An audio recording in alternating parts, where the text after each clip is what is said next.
Okay, hey everyone, to another episode of On the Wrist from Off the Cuff. Today we have a really fun review for you from the brand Zodiac. A little bit about them. They were established back in 1882. They are, of course, Swiss-made, and they're really a heritage micro brand. And I say micro brand because they really focus also on providing small batch goods. So these are not by any means mass-produced, but they actually do have a lot of the benefits of scale thanks to falling underneath of the fossil group. So I think it's a bit of a nice hybrid setup where they have a lot of those strengths without some of the weaknesses that are associated with larger mass-produced, mass-market pieces. But one of the things in terms of the design language, they really focus on that vintage-inspired design language, and they can pull from their own iconic catalog. They don't have to do a lot of guesswork, really. They know what people want. They know what folks expect from the brand Zodiac. And I like that they're kind of in a transition now where they've regained a lot of market share and to where most folks are starting to remember and really associate this brand with their true long lineage, while also being excited and expecting kind of new fun tweaks here and there. So the more and more I kind of look into Zodiac, the more excited I get. So I was really excited to work with them on bringing you this review. Of course, you may remember my previous review of the Super Seawolf 53 personal model that I got a couple years ago. I want to say it was back in 2018. And then not too long ago, I also reviewed their World Timer model. And now I'm checking out the Super Seawolf 53 Skin, which is basically a callback to the brand's early contributions into the then emerging dive watch space. You got to remember, Zodiac was one of the first brands to actually offer commercial grade dive watches to the masses, and that's something that's really, really cool and really exciting, and they've earned a lot of street cred within that space. And I think you're now seeing that, especially with with trends around vintage inspired watches in general. So with that said, let's go ahead, zoom the camera out, get this piece in hand, and take a closer look. All right, guys, now before we jump in, you're probably wondering why so many straps. One thing that a lot of people, I think, don't know about Zodiac is they actually make some of the best OEM rubber dive straps that you can get that come with a watch. Typically, you buy a watch, it comes with a strap, and you wear it until your real strap comes. I will say, Zodiac, they kill it with their straps, so I really wanted to showcase these for you. And they really cover kind of all eras, at least kind of the main emerging eras of the key icons. You see, of course, the Tropic style strap, which was a real innovator. And then look at the gorgeous hardware on here. We'll definitely get a closer look, but you can see that iconic patterning as well on both sides. With the cutouts, very breathable and amazingly supple while still feeling quite sturdy, even compared to the genuine Tropic. I will say that these non-Tropic branded straps have similar suppleness to them, but I'd say they even have a touch, I think, a little bit more of sturdiness to their build quality. And then, of course, there's no arguing with the level of fit and finish on this gorgeous buckle here, fully milled and dual finished. You can see the hairline brushing with the high polished bevels. This is really, really high quality. And then the next era to kind of take over that was the isoframe style of, of course, the Italian that and Benedetto Centuri makes a similar style of these kind of more. So we had the kind of 50s and 60s, and then this goes into the later 60s and the 70s style, and that's what comes on here. And this is fantastic. And another thing, again, the gorgeously finished buckle. And the crazy thing is, this is a completely different buckle. They didn't just reuse a different one. Like you can see, this is specifically milled, which I think is amazing. Like they could have easily done a cost-saving move there, and they didn't. So that tells me a lot. These are still somewhat similar, but we get into the next style here, And we get into, of course, the accordion style straps that are, very popularized from being on the likes of Panerai to Seiko divers. Very iconic. You see this shape right here, and it's gorgeous. And look, again, you get completely original and highly finished milled and beautifully signed buckles there, so really nice. And then of course, even on the underside, there's no details that are going unnoticed, so really cool. So I just will all obviously at some point in here we'll try these on different straps, or try this model on some of these other straps. But I was just blown away by the quality. I loved that they kind of cover the multiple eras, 60s, 70s, 80s eras. And then, I just out of the box, high quality, have that nice little smell. It's not overpowering though. But anyways, let's get into this, because that's what you guys probably clicked on here for. This is the Super Seawolf 53 skin, and you can get this for $1,195, so $1,195 direct from Zodiac or from one of their authorized dealers.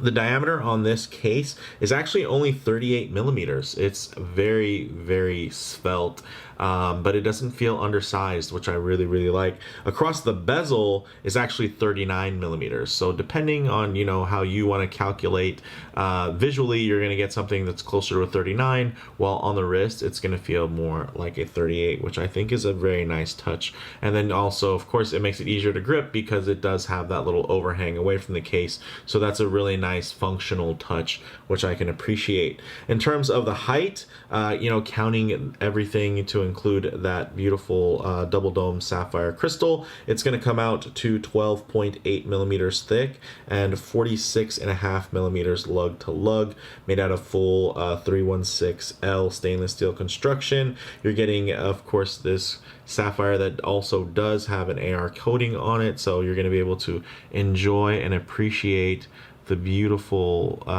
texturing that's happening on this dial as well, because it's going to be very clear. Of course, it does have a dome to it, so it's going to pick up reflections a little bit more. As you can see, the studio lights reflecting off of it, but in reality, it's going to render really quite clear.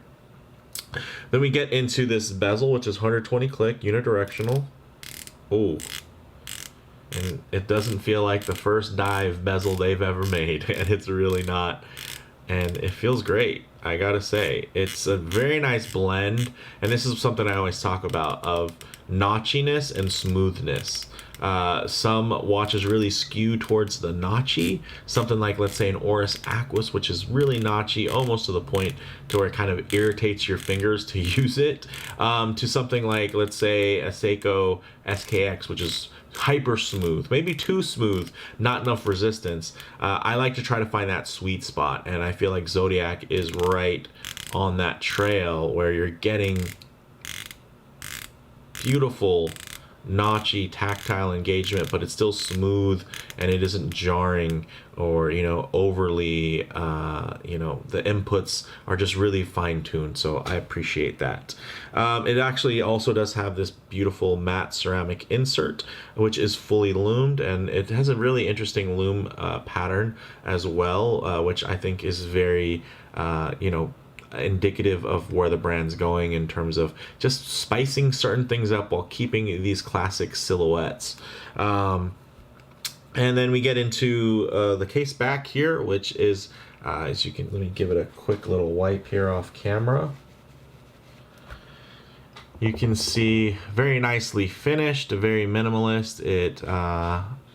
It's very nice, and with these cutaways here and the angling, it means that there's less contact patch with your wrist, which means more comfort and mobility. And then you also get a look at underneath the strap, and again, you're getting extra patterning there, so you can get more breathability and things. If you do get sweaty, they're not going to get slimy because you're going to be getting a nice amount of ventilation. Underneath this, they have actually the STP 111, which technically for them would be an in-house movement, because STP is underneath their group owned by the Fossil Group. So in terms of all of that, of having, you know, a singular kind of assembly line where everything comes together and everything has a similar level of quality that can be managed and controlled without a lot of external factors, you're getting a lot of that. In terms of the architecture, it's not too much, you know, it's not a completely original manufacturer design or anything like that, but they do a couple of nice little tricks, and then of course they improve things along the way. So I have to say that the SCP movements that I've had have performed really well. I can't say that for everybody, but for me, they've performed really well, and in this unit it's also performing quite nicely. And then of course you can't see it, but inside it looks pretty similar to, you know, like an ETA 2824 or a Sleeta SW200, just with nicer finishing out of the gates. Typically STP is going to give you a very nice finish, just kind of at the base standard, versus other brands that would kind of charge you upscale as you go up. So they really try to be that value proposition within the Swiss space, and I think they do that. And in terms of the details on this dial, you're getting this matte black texture dial. You can see that nice grainy texturing to it. It is a really deep black, which is nice. I know sometimes when you get kind of a vintage aesthetic, there tends to be some fading, and, you know, more of an anthracite color can kind of come through at times. Here it's going to render like a true black, and I really like that.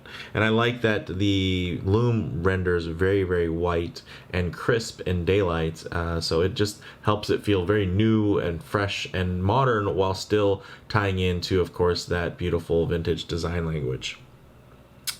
We have applied indices, we have superluminova, which is an unspecified compound of superluminova, so I don't know which one, but I will say that it glows orange, which I was completely surprised by, and I'm looking forward to showing that to you guys. In terms of water resistance, 20 atmospheres or 200 meters, which is great and totally does the job for anybody that's going to be diving, especially if it's just skin diving or anything like that, recreational. This is more than enough. And then you get into the bracelet, which is this nice strap, but the lug width on here is perfectly universal at 20 millimeters, which is so just wonderful, right? Like, I can't be too against brands when they do odd lug widths, but thank you, Zodiac, for giving us a nice round lug width at 20 millimeters, because I have a bunch of 20 millimeter straps and I like to be able to change things up, and now I have these and I can use these not just on Zodiacs but other models as well. So having that less proprietary number just means more versatility for you, and, you know, probably more money in your pocket, because you can share and kind of you know, compartmentalize different parts and really use them in different ways. So you're getting this really beautiful 70s kind of isophane-esque style strap to come with, and then of course we do have these other options here with the 60s tropic style, and this actually goes for $95. I'll leave links in the description. And then you have the Pro Diver 20 millimeter rubber strap, which is kind of an 80s accordion style, 80s 90s, also $95. And again, these each have individual buckles that were really engineered to work best with each application. So really just impressed with that. These are great, and they're signed. And you know what, if you'll wear a branded strap, like let's say from Tropic or, you know, any of the other brands that are out there, Isofrane, with your other divers, I think there's nothing wrong with a Zodiac branded strap with not a Zodiac. Let's say you can't afford $1,000 dive watch yet, and you know, maybe you're buying something else to kind of keep you going, but these straps, I will say, are just gorgeous and perfect for so many different applications. So looking forward again to showing them on here. But with that said, let's actually get this piece as it lays on wrist, and then we'll move into kind of the little strap showcase from there. All right, first strap, here we go. This is how it comes. I think it's a really, really nice look. You're getting that perforation, so you're getting some nice ventilation there. Very smooth, definitely has a retro vibe to it. And then again, that really, really gorgeous hardware. Then you can see from the watch perspective, this just lays on the wrist beautifully. The contours on the case there, on that case profile with the lugs just wrapping down, really help keep this very compact and centered on the wrist. But let's go ahead and maybe move a little backwards in time and get this on the Tropic strap, which I think is going to look pretty gorgeous. All right, wow, check that out. I think it's probably the most at home on this Tropic style strap. Really gorgeous. You can see the rolled edge continues up by the case. No abrupt stopping of the pattern there, which is great. You're getting this gorgeous, gorgeous buckle there. You can see it even is milled to kind of wrap around. So that's just a little extra step that they do. And it looks really, really great. Not overly long. I do have a larger wrist, and I know not everybody does. So some of you will be quite pleased by the fact that this one sits on the wrist pretty tighty and doesn't give you a bunch of overhang in terms of the length. Definitely something where you're getting a little bit more length on the other two options that are going to be more like, hey, I can also fit it over a wetsuit, versus this one is going to feel a lot more appropriate just directly on your skin. But with that, let's move on to the next accordion style model. All right, wow, this was the sleeper hit for me. I love a good accordion style dive strap. My goodness, look how great that looks. Look at that hardware. Really beautiful. And I will say this one actually would probably be better directly on the skin as well, in terms of it being overly long or not. I think this is going to dial in a little bit better. I mean, for me, it's probably about perfect size, so it probably wouldn't be a wetsuit style strap. The good news is you can, of course, you have the original strap that comes with it, which has the holes that go all the way down, as well as the fact that it's a 20 millimeter lug width, which means you can just throw it on a NATO. But my goodness, I love this. I think, honestly, Zodiac might be the first brand that I know of that even does a very premium version of this. And don't get me wrong, there are good versions of these accordion straps, you know, from a lot of Italian rubber strap makers, but I will say that this is going to be closer to something you'd find on a Panerai in terms of the build quality, the fit and finish, the attention to detail, than the types of straps you typically find that would come OEM, you know, on a Citizen or a Seiko diver. So this is just really, really beautiful. I have to say, like, I mean, I think this watch probably is better suited for the Tropic style.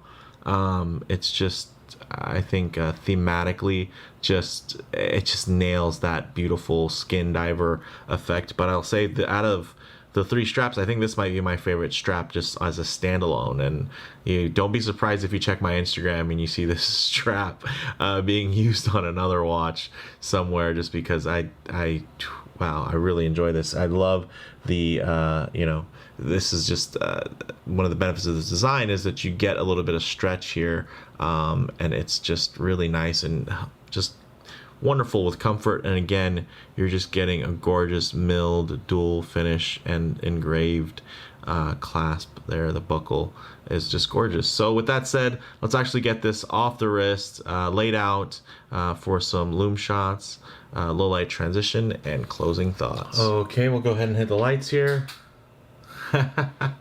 Yes, as you can see, right? Like, just surprising. It's orange, and I will say probably on screen it's looking a little bit of a darker tone, at least on the little LCD screen that flips out here on my camera. I'll say to my actual eye, it's definitely a much brighter, kind of almost like a highlighter, orange highlighter type of color.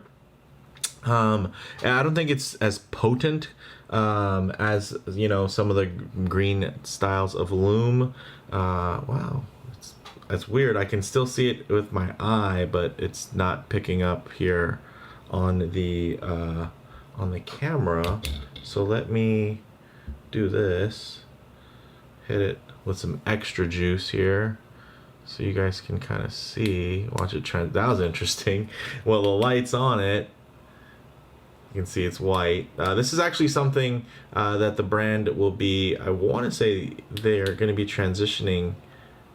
So this isn't necessarily a permanent mainstay for these models, but a very cool little touch, and I think something that folks may, from a collector's perspective, kind of go back and want to find the, that might be the differentiating feature, is it the kind that looms orange. Weird. It's very strange that the camera isn't picking it up. I think it might just be the level of contrast of the orange light to the camera, but I will say that with my plain eye I can still see it glowing, so that's a really strange thing. But let me go ahead and get the other extra lighting here out, because you're not always going to be out in the middle of a field enjoying direct sunlight. A lot of times you're going to find yourself coming in and out of buildings, maybe walking underneath the shade of a tree, underneath an overhang, or spending time in your favorite automobile. So it's always nice to see what these colors, textures, and finishes render like in less than optimal lighting. So yeah, that was really strange though, that it's just the camera, I think the color orange with the black, it's just having trouble picking it up the same way.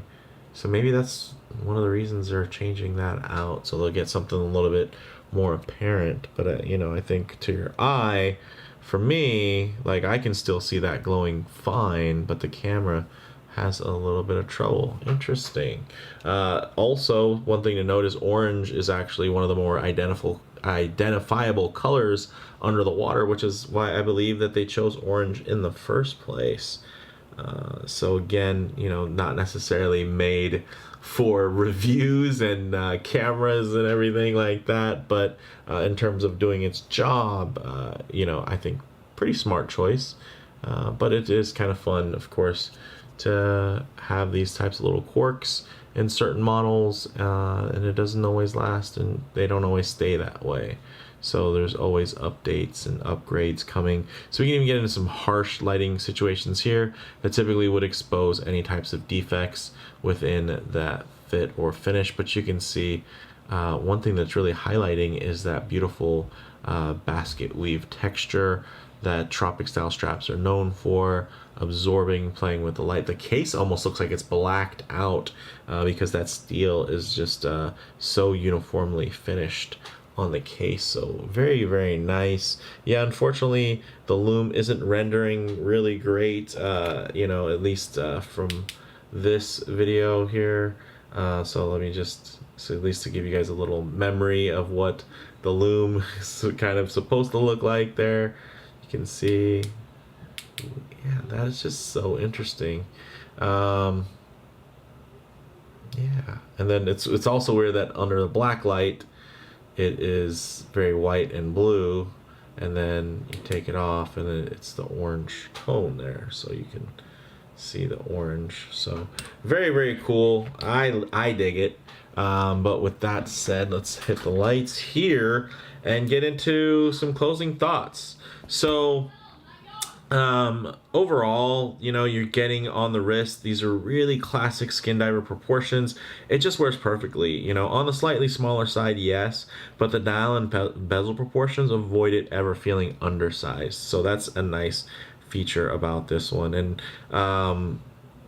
in terms of model variations, the Super Seawolf, really they're a core line with Zodiac, so they have quite a few different variations, so definitely check their site for availability and updates. I know they have some great, depending on when you watch this video, there's some really exciting stuff coming towards the end of the year and going into next year that the brand will be bringing out. So I'm kind of jazzed to almost start at the beginning, by being able to review this piece, which really harkens back to the very beginnings of their first dive watches.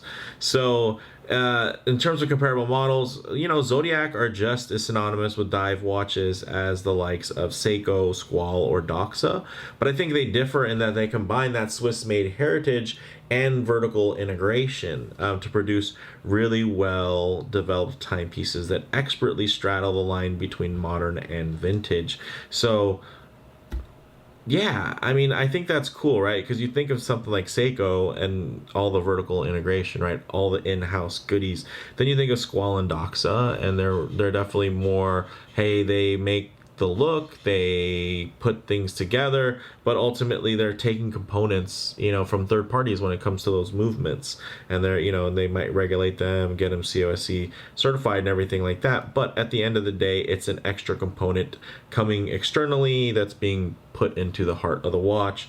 And Zodiac, you get all of that within the same group, right? Which is cool. You think about brands like Tudor, and their kinesi movements, which are in group, and yeah, other brands will have kinesi movements in them, but when it's inside a Tudor, you're like, oh, that's an in-house movement. And I think it should be kind of the same way when you think about, hey, yeah, let's just like an ETA movement that's been modified that you're gonna find inside of a Longines, as what's more of an in-house thing, and that's the same way it should be here, right? Just like with a Tudor. So this is technically an in-house movement. You're getting a lot of those same in-house qualities. Of course, the design of the movement isn't anything groundbreaking or new, but hey, that also keeps the price where it's at, which is right at around $1,000. And I'm sure you can find these a little bit cheaper here and there, as sales happen, throughout the season. So for me, guys, the bottom line, the composition of Zodiac as a whole really differentiate them from the rest of the market. Kind of like we touched on, you get the sophisticated in-house vertically integrated development combined with iconic signature designs and small batch production to produce some of the most desirable and affordable Swiss-made watches available in today's market. And yeah, they don't just make dive watches, which are awesome. They even have a couple of dress watch models because the Zodiac brand was around, before dive watches. So that means they they go back to 1882. So dive watches didn't come around until the late 1950s and 60s.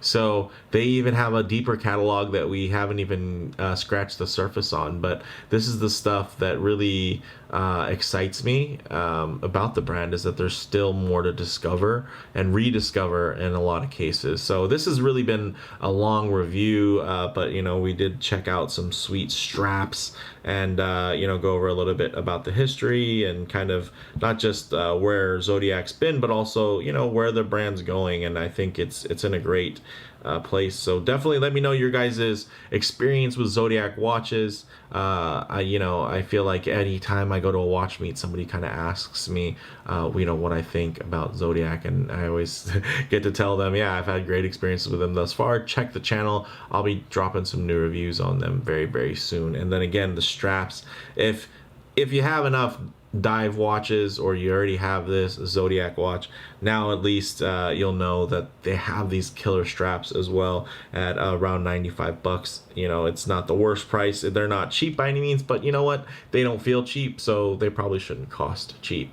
So yeah, I think that's some wise words to end this episode on. So let me know what you guys think in the comments below. If you liked the video, please do it like, and if you haven't already, please do subscribe for more content just like this. Thanks, guys.